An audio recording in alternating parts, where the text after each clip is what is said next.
Hola a todos, encantado de estar aquí hoy. Vengo a hablaros de un tema que es un poco tabú en España y es el dinero y las inversiones. Por algún motivo, en España esto es algo que no nos gusta hablar con nuestra familia, no lo discutimos abiertamente con nuestros amigos, pero creo que es algo muy importante que todos tenemos que tomar el control y creo que a través de la gestión propia del dinero y de las inversiones podemos alcanzar la libertad financiera. Si lo pensáis, todos trabajamos para ganar dinero, necesitamos dinero para poder vivir. Pero ¿por qué no ponemos este dinero a trabajar para nosotros? ¿Por qué no hacemos que el dinero nos sirva a nosotros y no al revés? Nos movemos en un contexto social y económico bastante complicado, si lo pensáis. Los estados están súper endeudados, la población está envejecida. Siempre hay inflación que nos persigue poco a poco y se va comiendo nuestro dinero. ¿Por qué no a nivel individual tomamos decisiones que nos ayuden a mitigar estos grandes desafíos? Cualquier cambio que queramos desarrollar es doloroso y nos va a costar mucho. Tenemos que luchar contra varias cosas. Tenemos que luchar contra nuestros propios hábitos. Tenemos que luchar contra los conservadurismos sobre los cuales nos han educado. Tenemos que luchar contra los intereses de la banca y las aseguradoras en España. Pero sobre todo tenemos que luchar contra nosotros mismos. Tenemos que luchar contra los frenos psicológicos que nos impiden tomar las riendas de nuestro dinero, nos impiden invertir y, en definitiva, nos impiden tomar el control de nuestras finanzas personales. Como decía antes, el contexto social y económico en España es preocupador. En primer lugar, la población se está envejeciendo. En los próximos 20 años, 14 millones de personas se van a jubilar en España. Esto va a hacer que prácticamente el coste en pensiones se duplique en términos reales. ¿Sabéis cuánto se gastó la Seguridad Social en 2023? Alrededor de 215.000 millones de euros. 70.000 millones de estos euros venían del Estado, venían de transferencia de impuestos del Estado a la Seguridad Social. Para que pongáis en contexto esto, ¿sabéis cuánto se gastó en 2023 en España en vivienda social? 3.500 millones de euros solos. O sea, ya no solo es que se va a doblar, sino que además ya se está haciendo un gran esfuerzo como país para poder pagar las pensiones y va a seguir aumentando este coste. ¿Qué alternativas tiene el país para seguir con este modelo? Podemos aumentar los ingresos a través de impuestos y cotizaciones sociales, trayendo a más trabajadores y a más gente a España que nos ayuden a también aumentar los ingresos. Podemos no traer a nadie y la gente que está trabajando les podemos pedir más cotizaciones y más impuestos aún. O, en tercer lugar, podemos coger impuestos de otras partidas y destinarlo al pago de las pensiones, es decir, menos dinero para vivienda social, para educación o para sanidad. Desafortunadamente, esto está fuera de nuestro alcance. Pero ¿qué podemos hacer nosotros para mitigar esto? Pues pasa por tomar una gestión alternativa de nuestro dinero, ¿no? En segundo lugar, en España no invertimos, somos ahorradores. Banco de España emitió estos datos hace poco que decía que los depósitos de las familias españolas batían un nuevo récord. Hay 1 billón de euros de familias españolas en depósitos y cuentas de efectivo. Pero es que además este dinero no ha generado rendimientos en España porque los tipos de interés han estado altos, pero estos intereses no se han trasladado a las familias españolas. Estamos hablando de casi más de 40.000 millones de euros en intereses que se podrían haber recibido por parte de las familias y no se hizo. Pero además, el 28% de los españoles invierte, el resto no. El coste de oportunidad de no haber invertido en España es enorme. Llevamos unos años de bolsa y de revalorización de los activos financieros muy buena. Hemos tenido una oportunidad de oro que hemos desaprovechado de que nuestro patrimonio se revalorice, de que nuestro dinero pueda trabajar para nosotros. Y esa es una oportunidad perdida por lo que decía antes. Somos una sociedad que no estamos acostumbrados a invertir. Y en tercer lugar, la inflación. es una obviedad y está muy relacionada a la primera partida.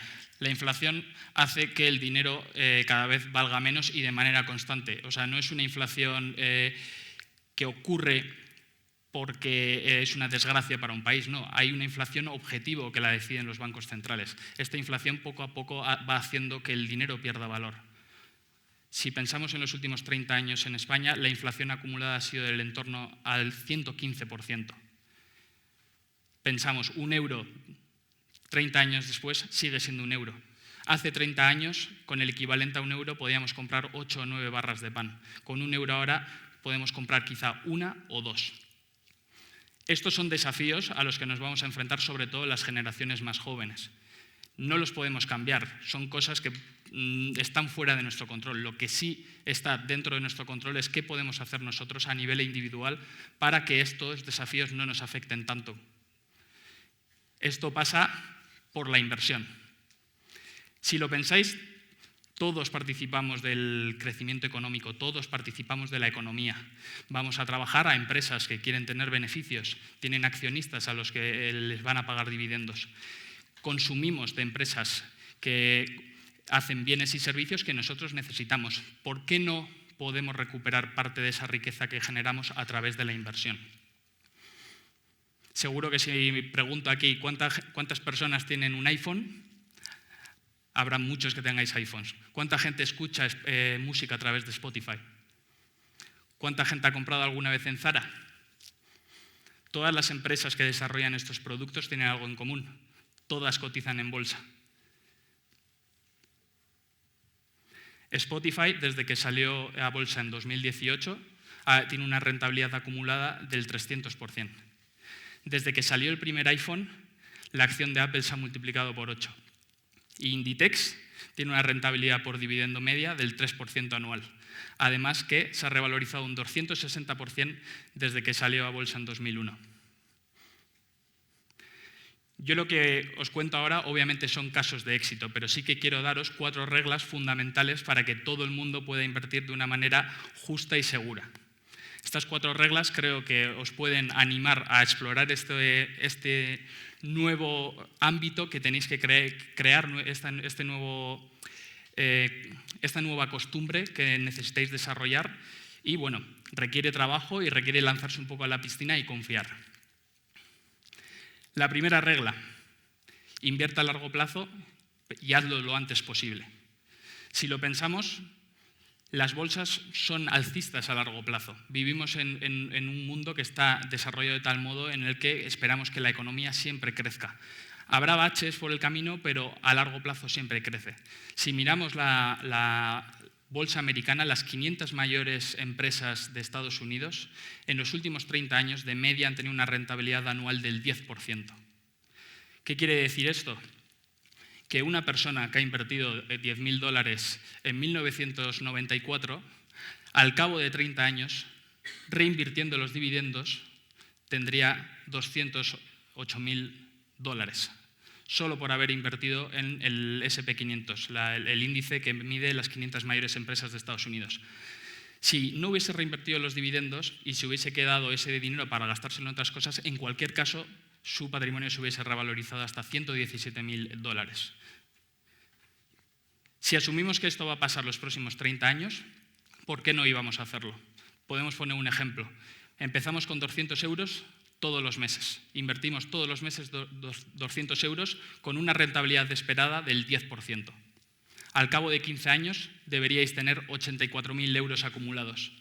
Si esperáis hasta los 30 años y seguís invirtiendo 200 euros durante todos los meses 30 años, podéis esperar una rentabilidad acumulada de casi $500.000 euros.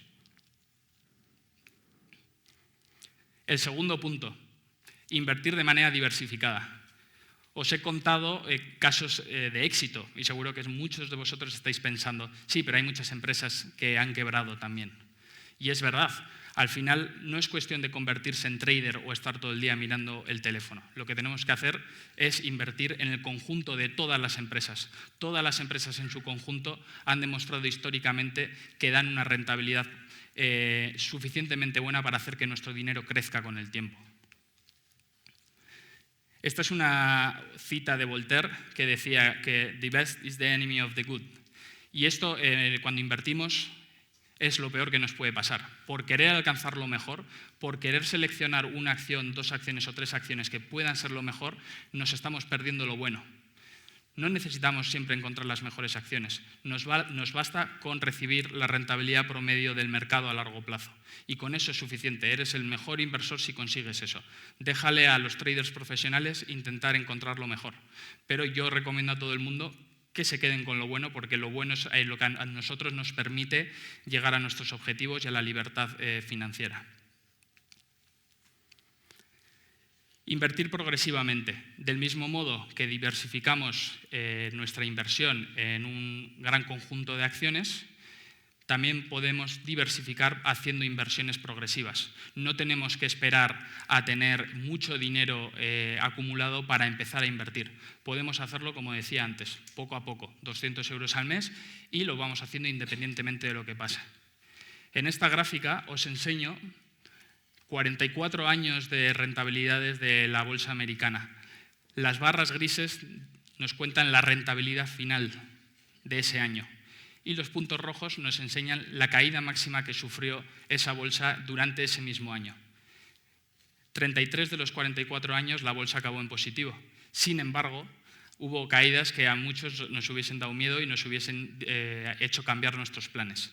Lo importante es seguir invirtiendo de manera progresiva para que esto nos dé igual. Cuando tú lo haces de manera progresiva, diversificas el riesgo de las fluctuaciones del mercado. Dejan de ser importantes y al final vuelves a recibir la rentabilidad promedio que estás buscando. Y por último, evitar las comisiones elevadas. La rentabilidad, el ahorro que nosotros generamos a través de la inversión no viene del gestor o del banco que nos ha hecho una recomendación de inversión. Viene del hecho de a nosotros haber invertido. Eso es la principal fuente de rentabilidad de nuestro patrimonio. En esta gráfica os doy 2 ejemplos. Para una misma rentabilidad del 5%, cómo afecta una comisión anual del 1% y una comisión anual del 2%. Como podéis ver, al cabo de 50 años, si una persona ha estado dispuesta a pagar una comisión de un 2% anual para la gestión de su dinero, habrá generado solo un 36% del patrimonio que de otro modo podría haber generado. Es decir, se ha quedado un 64% por el camino. Es muchísimo dinero. Es muy importante evitar, del mismo modo que la inflación se come poco a poco nuestro dinero, es muy importante evitar que las comisiones se coman nuestra rentabilidad, porque ese 2% que te han quitado el primer año no va a volver a generar nada para ti. Y si lo hacemos así progresivamente, nos damos cuenta de las grandes diferencias que hay. Y bueno, estos son 4 de las reglas que yo creo que son importantes.